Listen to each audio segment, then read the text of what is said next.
One number can quietly cost you over $100,000.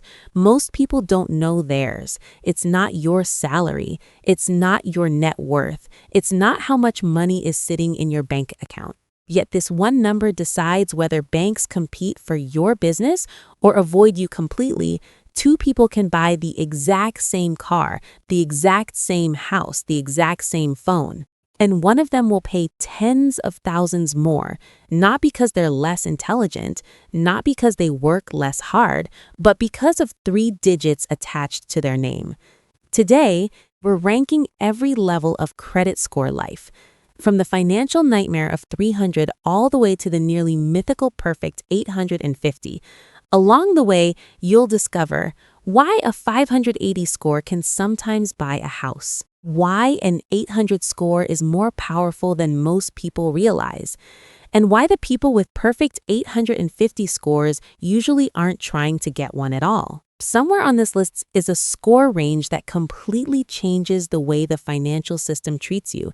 Let's find it. Level 1, score 300, rock bottom. A credit score of 300 is the floor. You literally cannot go lower. To get here, something usually went very wrong. Multiple missed payments, maxed out credit cards, bankruptcy, foreclosure, or years of financial problems piling up on top of each other. But here's what most people don't understand. A 300 score isn't just a bad number, it's a trap. You need a job to make money. You need transportation to get to the job. You need credit to get affordable transportation. And your credit score is now preventing all three. Most lenders won't touch you. The few that will often charge interest rates so high that the loan creates a bigger problem than the one it solves. Apartments become harder to rent. Pawn plans become harder to get.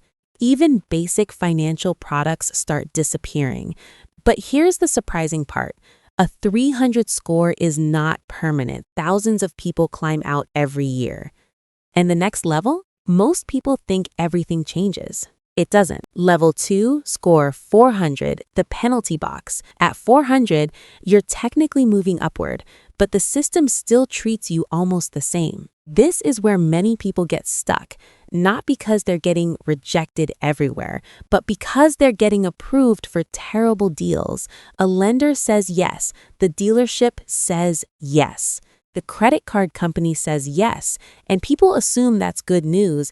Then they see the interest rate 0.15%, 18%, 20%, sometimes more on a $25,000 car loan that can cost thousands upon thousands of dollars compared to someone with stronger credit. Same vehicle, same dealership, same day, completely different financial future. And here's what's crazy. The next 100 points might look small, but they completely change how lenders classify you. Level 3, score 500, the subprime zone. Welcome to subprime territory. This is the range where lenders officially consider you high risk. You can still borrow money, but you'll pay extra for almost everything. Need a loan? Higher rates. Need financing? Higher rates. Need a mortgage? Higher rates. The word approved becomes expensive. And here's something most people don't know. You can actually buy a house with a 500 credit score. Many people assume homeownership is impossible at this level. It's not. But the requirements become much tougher, the costs become much higher, and the financial margin for error becomes very small. The real tragedy of the 500s isn't rejection, it's stagnation. People spend years here, not because improvement is impossible, because nobody teaches them what actually moves the score. And one upcoming level changes everything. Level 4, score 5880, the first unlock. This is where something interesting happens. 580 is often considered the first major checkpoint. Suddenly, doors start cracking open. Not wide open, but open FICO moves you from poor to fair. That sounds like a tiny change. In reality, it can change your financial options dramatically. For many borrowers, 580 unlocks FHA mortgages with lower down payment requirements. Millions of first-time homebuyers entered the housing market because of this threshold. The word approved starts showing up more often. The world becomes slightly easier. And here's the fascinating part. The next 40 points may be worth more than the previous 280. Level 5, score 620, the conventional threshold. 620 is one of the most important numbers in personal finance. Most people have never heard of it, yet banks care deeply about it. Why? Because this is where many conventional loans become possible. Not government-backed programs, not special exceptions, conventional financing. This is also where many people stop hearing constant rejection. Applications that once failed begin succeeding. Apartments become easier. Auto loans become cheaper.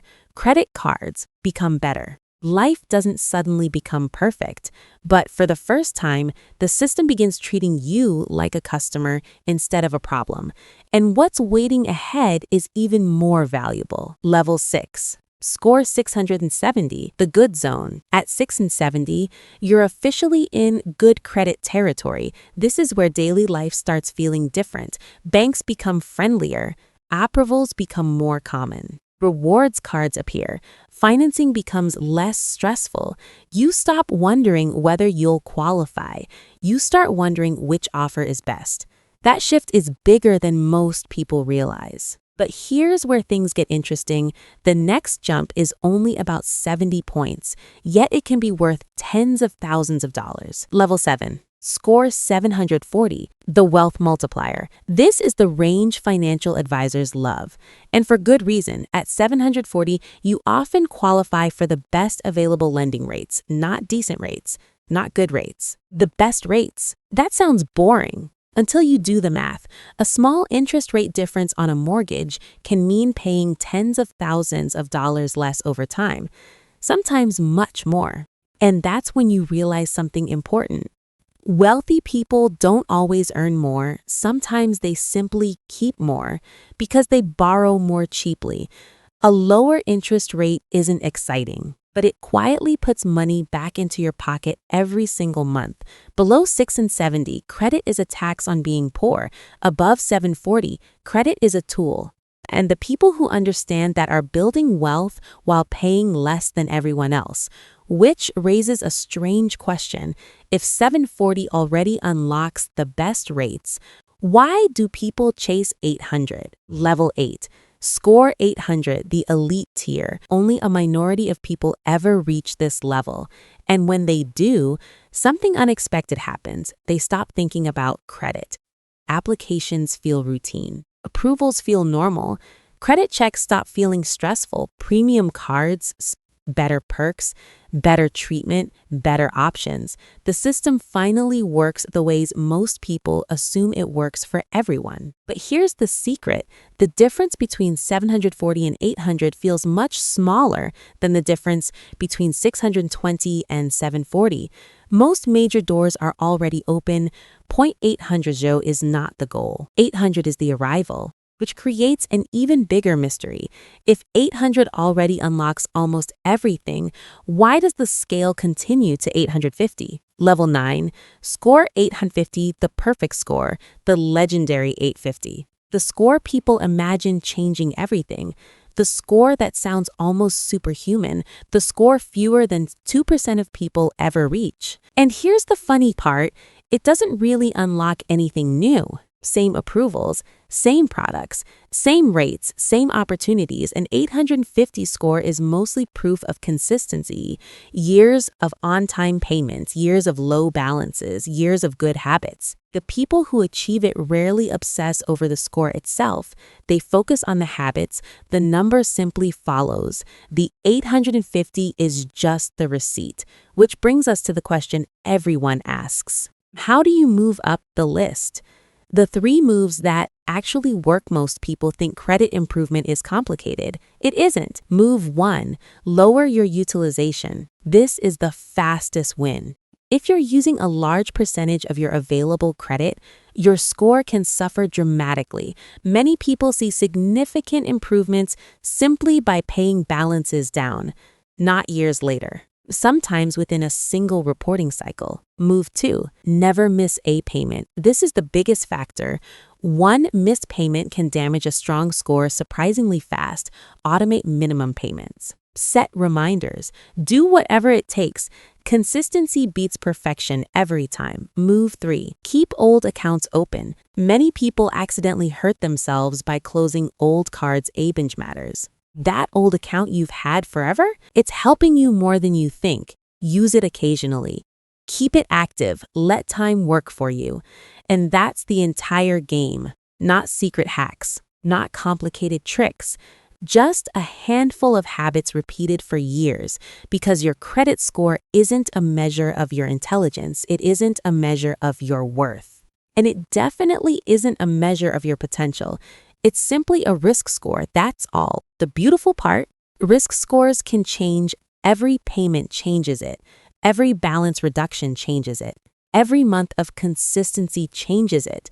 Good habits create good credit. Good credit creates better opportunities, and better opportunities create financial freedom. Now I'm curious, what level are you on right now?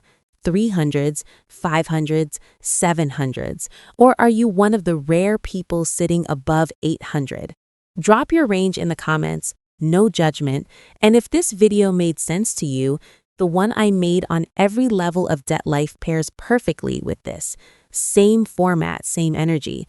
It's linked on screen right now. Skid if you want to keep leveling up your money, one level at a time.